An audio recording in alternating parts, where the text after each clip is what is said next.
बिस्मिल्लाहिर्रहमानिर्रहीम। अस्सलाम वालेकुम dear students, welcome to my channel. Math 61 की असाइनमेंट नंबर 2 का सलूशन आपके साथ शेयर करती हूँ। सेक्शन इंचार्ज निमरा जमील जिनके हैं उन्होंने ये असाइनमेंट अपलोड करनी है। अपने अनाउंसमेंट सेक्शन में जाकर अपना सेक्शन इंचार्ज चेक कर लें और देन अपनी इस असाइनमेंट को फॉलो करें। तो असाइनमेंट जो है वो सॉल्व कर दी है हमने और इसकी लास्ट डेट आपके पास 18 है और इसके प्रोसीजर को आप सेम टू सेम फॉलो कर सकते हैं। आई एम 100% श्योर कि इसमें कोई भी कैलकुलेशंस की भी कोई मिस्टेक नहीं है, लेकिन फिर भी आपने अपनी सेटिस्फेक्शन के लिए एक दफ़ा प्लस माइनस लाजमी कर लेना है, एक दफ़ा लाजमी चेकआउट कर लेना है कि इसमें कोई कैलकुलेशंस की मिस्टेक ना हो। मैंने पूरी कोशिश की है कि इसको 100% एक्यूरेट मैं बनाऊं और मैंने बनाया है। तो आपने इसको फॉलो करना है, एक दफ़ा आप समझ लें ताकि आपको असाइनमेंट बनाने में कोई प्रॉब्लम ना हो, क्योंकि ऑब्वियसली अगर आप एक काम कर रहे हैं, आप इस असाइनमेंट को बना रहे हैं, तो उसको आपको समझ आना ज़्यादा ज़रूरी है।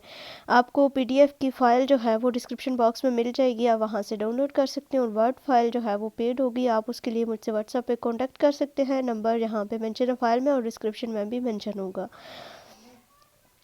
चलें जी, क्वेश्चन एक ही है आपके पास। क्वेश्चन है कि consider a company with 4 employ E1 E2 E3 and E4 and 4 tasks T1 T2 T3 T4. The company want to minimize the total cost of assigning each employee to task based on the skill sets. यानी कि company क्या चाहती है कि minimum मतलब कम से कम cost जो है वो फाइंड करना चाहती है, या कम से कम कॉस्ट चाहती है कि एक बंदे को जो है अगर कोई टास्क हम दे रहे हैं उसकी स्किल सेट के ऊपर, तो उसमें कम से कम उसकी जो कॉस्ट है वो हमारे पास आए।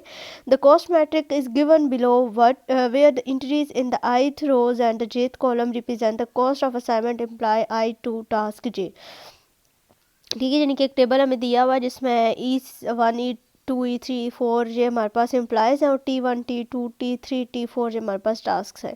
हमने इसमें करना क्या है, formulate this assignment problem as an assignment model and find the optimal assignment. कि हमने इसको असाइनमेंट मॉडल के थ्रू सॉल्व करना है और इसका ऑप्टिमल असाइनमेंट जो है वो एट द एंड हमने फाइंड करनी है, या ऑप्टिमल सोल्यूशन हमने इसका फाइंड करना है। अच्छा, अब जो है वो थोड़ा सा आप क्वेश्चन को समझ के पढ़ेंगे तो आपको यहाँ पे सेकंड लाइन में ये चीज़ नज़र आएगी, the company wants to minimise. ठीक है, मिनिमाइज मतलब कि अब हमने जब इसको सॉल्व करना है तो असाइनमेंट मॉडल जो हम यूज़ करेंगे उसमें जो मिनिमम वाले क्वेश्चन को सॉल्व करने का जो तरीका होता है उस तरीके से हम करेंगे। और अगर क्वेश्चन में ये मेंशन हो कि मैक्सिमम जो है वो प्रॉफिट की बात होती है, तो यहाँ पे मैक्सिमम होता है कि the company wants to maximise the profit. ठीक है, तो फिर वो दूसरा तरीका हमने यूज़ करना था। यहाँ पे चूँकि मिनिमम मेंशन कर दिया गया तो इस वजह से हम मिनिमम वाला प्रोसीजर यूज़ करेंगे। सबसे पहले हमने ये चेक कर लेना होता है कि हमारा जो प्रॉब्लम है या हमारा जो गिवन टेबल है, मैट्रिक है, वो हमारे पास बैलेंस्ड है या नहीं है। बैलेंस मीन्स कि उसमें number of rows is equal to number of column है या नहीं। तो यहाँ पे 4 हमारे पास एम्प्लॉयज़ हैं और 4 ही हमारे पास टास्क हैं, तो इट्स मीन कि ये हमारा क्या है, प्रॉब्लम बैलेंस्ड है। तो हमने लिख दिया कि the number of rows is equal to number of column, so the problem is balance. दोबारा से यहाँ पे वही टेबल मैंने कॉपी पेस्ट किया है। देन जो फर्स्ट स्टेप है उसमें हमने ये करना होता है कि हर एक रो में से एक मिनिमम नंबर जो है वो हमने लेना होता है और उस मिनिमम नंबर को पूरी रो के हर एलिमेंट में से माइनस कर देना होता है। जैसे कि आप इस गिवन मैट्रिक को देखें 5 8 3 6, इसकी फर्स्ट रो को देखें तो मिनिमम जो नंबर है फर्स्ट रो में वो हमारे पास 3 है, तो इस पूरी रो को हमने 3 से माइनस कर देना है। तो ये हो जाएगा हमारे पास 5 minus 3, 8 minus 3, 3 minus 3 and 6 minus 3। तो ये जो फर्स्ट स्टेप का आपको टेबल नज़र आ रहा है, इसमें जो E1 वाली रो है ये आपके पास यहाँ पे बन के आ जाएगी। इसी तरह सेकंड रो को आपने देखना है और सेकंड रो में यानी कि जो गिवन टेबल है उसकी सेकंड रो को देखना है। सेकंड रो में मिनिमम एलिमेंट 1 है, 7 माइनस 1, 2 माइनस 1, 9 माइनस 1 आपने कर देना है। तो यहाँ पे जो है वो आपके पास सेकंड जो रो है वहाँ पे आप 7 माइनस 1, 2 माइनस 1, 9 माइनस 1, तो यहाँ पे 9 माइनस 1 यहाँ पे 8 आएगा। देख रहे हैं आप, मतलब पूरी कोशिश की है कि कोई मिस्टेक ना हो, लेकिन शायद टाइपिंग मिस्टेक हो चुकी है यहाँ पे। यहाँ पे जो है ये 9 माइनस 1 की जगह पे यहाँ पे आपने 8 लिखना है, दोबारा से 9 टाइप हुआ हुआ है। ठीक है, और लास्ट जो हमारे पास है 1 माइनस 1, तो वो हमारा 1 माइनस 1 0 हो जाएगा। इसी तरह थर्ड रो में हम आ जाएँ तो थर्ड रो में हमारे पास जो मिनिमम एलिमेंट है वो 2 है, तो 4 minus 2, 8 minus 2, 2 minus 2 and 6 minus 2, ये ठीक है। उसके बाद थर्ड में 3 जो है मिनिमम है, 3 minus 3, 5 minus 3, 7 minus 3 and 4 minus 3, ये आपके पास यहाँ पे आ जाएगी थर्ड रो। ये फर्स्ट जो स्टेप है ये परफॉर्म करने के बाद जो सेकंड स्टेप होता है उसमें आपने पहले तो ये चेक करना होता है कि हर एक रो में और हर एक कॉलम में एक ज़ीरो मिनिमम मौजूद होना चाहिए। तो फर्स्ट रो में ज़ीरो है, फर्स्ट कॉलम में भी ज़ीरो है, सेकंड रो में ज़ीरो है लेकिन सेकंड कॉलम में ज़ीरो नहीं है। तो अब इससे आगे चेक करने की ज़रूरत ही नहीं, क्योंकि अगर सेकंड कॉलम में ज़ीरो नहीं है तो इट्स मीन के नेक्स्ट आइटरेशन हमें परफॉर्म करनी ही पड़ेगी, नेक्स्ट स्टेप हमें जाना पड़ेगा।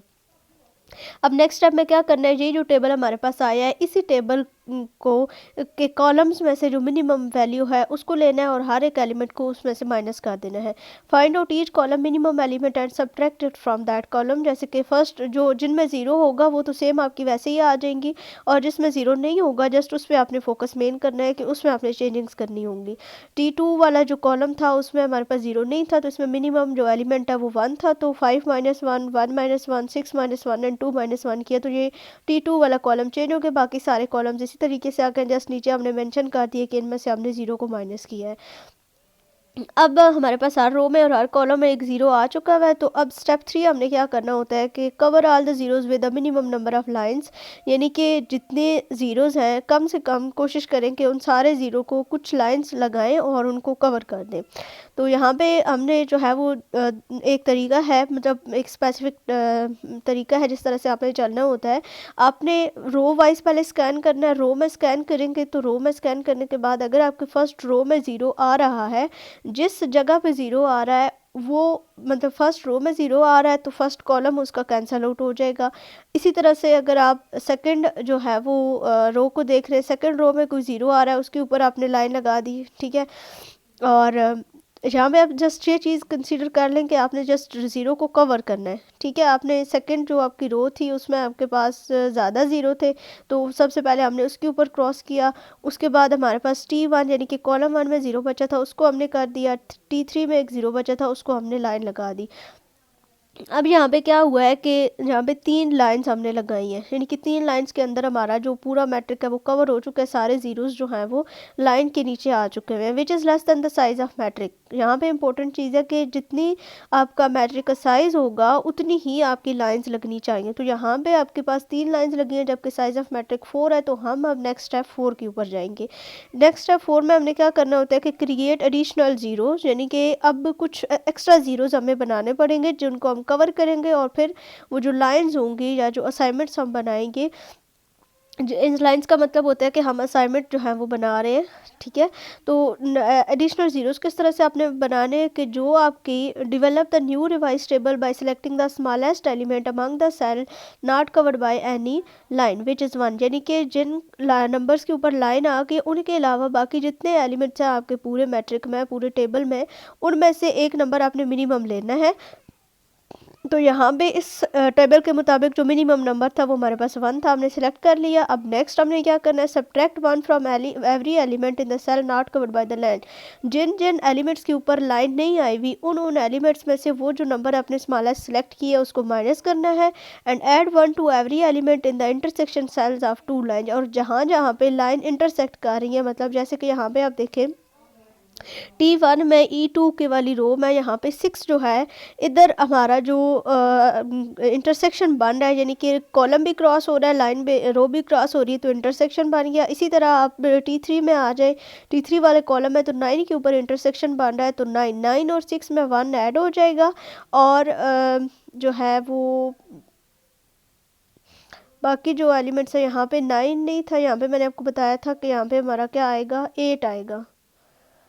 Wait let me confirm it. जब हमने रो में से इसको माइनस किया था तो 9 माइनस 1 हमारा यहाँ पे 8 आएगा, ठीक है। वो जस्ट मैंने डायरेक्ट कॉपी पेस्ट किया है ना टेबल्स, तो इस वजह से जो है वो जब दोबारा से अब हम 9 माइनस 1 8 माइनस 1 करेंगे तो वो 9 हो जाएगा, इस अगले टेबल में वो दोबारा से 9 बन जाएगा। इन पिछले दोनों टेबल्स में आपने उसको 8 8 रखना है, ठीक है। अच्छा, अब क्या ये चीज़ आपको समझ आ गई कि सब्ट्रैक्ट करना है एलिमेंट को जो कवर नहीं है और ऐड करना है इंटरसेक्शन जहाँ पे हो रहा है उसमें। तो इस वजह से यहाँ पे T3 में 0 और 9 जो है वो यहाँ पे लिखा हुआ है, क्योंकि 8 में 1 प्लस करेंगे तो हमारा 9 आ जाएगा। ठीक है, इससे आगे मिस्टेक नहीं, छोटी सी मिस्टेक है, वो आपने लाजमी करेक्ट उसको कर लेना है। अच्छा जी, उसके बाद अब जहाँ तक हो गया, अब फिर दोबारा से हमने लाइंस लगानी है ज़ीरोज़ को कवर करने के लिए। तो अब हमारे पास जो लाइंस लगी हैं वो कितनी लाइंस लगी हैं, हमने जो है वो रो 2 में हम आ गए, 2 ज़ीरोज़ थे उसको हमने लाइन लगा दी। रो 3 में हम गए, और सॉरी रो 4 में हम गए तो उसमें हमारे पास जो है वो 3 ज़ीरो थे, उसके ऊपर हमने लाइन लगा दी। देन T3 में 0 बचे हुए थे, उनमें लाइन लगाई। तो फिर दोबारा से हमारे पास कितनी रोज़ लगी हैं, दोबारा से हमारे पास 3 जो लाइंस हैं वो आई हैं। तो अब दोबारा से फिर हमें क्या करना होगा कि हमें जो है वो स्टेप 4 को रिपीट करना होगा, एडिशनल ज़ीरोज़ बनाने होंगे। अब दोबारा से इनमें जो अनकवर्ड एलिमेंट है उनमें जो स्मॉलेस्ट एलिमेंट है वो 2 है, 2 को सिलेक्ट कर लिया। और अब जितने भी एलिमेंट्स हैं जिनके ऊपर लाइंस नहीं है उनमें से 2 को सब्ट्रैक्ट कर देना है, और जहाँ पे इंटरसेक्शन बन रहा है वहाँ पे 2 को ऐड कर देना है। जैसे कि यहाँ पे इंटरसेक्शन 4 और 9 के ऊपर बन रहा है, 9 माइनस 2 11 हो जाएगा, एंड 9 प्लस 2 11 हो जाएगा, और 4 प्लस 2 यहाँ पे हमारे पास 6 हो जाएगा। तो ये नया टेबल आपके पास बन के आ जाएगा। यहाँ पे भी रैपिंग मिस्टेक हुई हुई है, यहाँ पे टेबल में यहाँ पे E1 E2 E3 और दोबारा से E3 लिखा हुआ है, आपने E4 यहाँ पे लिखना है। ठीक है, ये स्टेप 1 से ही मिस्टेक चली आ रही है यहाँ पे, और फिर इसी टेबल को मैं आगे यूज़ करती हूँ बार बार, तो इस वजह से ये आपने इसको करेक्ट कर लेना है। E3 दो दफ़ा लिखा हुआ है, एक में E3 और लास्ट वाले में E4 है। उसके बाद जब यहाँ तक हम पहुँच गए स्टेप 4 दोबारा रिपीट करने के बाद, तो स्टेप 3 को फिर रिपीट करेंगे, यानी कि नंबर ऑफ़ जो लाइन्स हैं वो लगाएंगे ऑल ज़ीरोज़ को कवर करके। तो यहाँ पे भी हमारे पास क्या हुआ कि जो है वो 3 लाइंस लगी हैं, लेकिन साइज़ ऑफ मैट्रिक 4 है। तो रिपीट करेंगे हम दोबारा से स्टेप नंबर 4 को। तो दोबारा से जब हमने स्टेप नंबर 4 को रिपीट किया, तो ये वही चीज़ है जो मैंने बल्कि अभी आपको बता दी है, दोबारा से मैं बता रही हूँ। यहाँ पे 2 हमारा एलिमेंट सबसे स्मॉलेस्ट था, उसको हमने ऐड सब्ट्रैक्ट किया। देन हम दोबारा से लाइंस लगाएंगे, अगेन स्टेप 3 को यहाँ पे रिपीट करेंगे, और जहाँ पे रिपीट जब हम करेंगे स्टेप 3 को, तो अब जो है वो आपने देख लेना है कि कहाँ कहाँ पे आपके पास जो है वो ज़ीरोज़ आ रहे हैं। तो हमने कॉलम वाइज स्कैन कर लिया, हर कॉलम में 0 आ रहा था, सबको हमने कैंसिल आउट कर दिया। अच्छा, अब ऑप्टिमल असाइनमेंट्स हमारी क्या बनेगी, यानी कि आप देखिए 4 लाइंस आ गई हैं, इट्स मीन कि हमारा जो ऑप्टिमम सोल्यूशन है उस तक हम पहुंच चुके हुए हैं। तो जो जब इसको अब स्कैन करना है रो वाइज, अगर हम स्कैन करेंगे तो रो वाइज में हमने स्कैन किया, फर्स्ट रो में हमारे पास जो है वो 3 ज़ीरो थे। तो ये चीज़ हमारे पास होती है कि अगर ज़्यादा ज़ीरो आ जाए तो दैन हम उसमें से कोई भी एक ज़ीरो सिलेक्ट कर सकते हैं। फर्स्ट करें हमने यहाँ पे T3 को सिलेक्ट किया, आप कोई भी यहाँ पे सिलेक्ट कर सकते हैं, आपका आंसर सेम आएगा।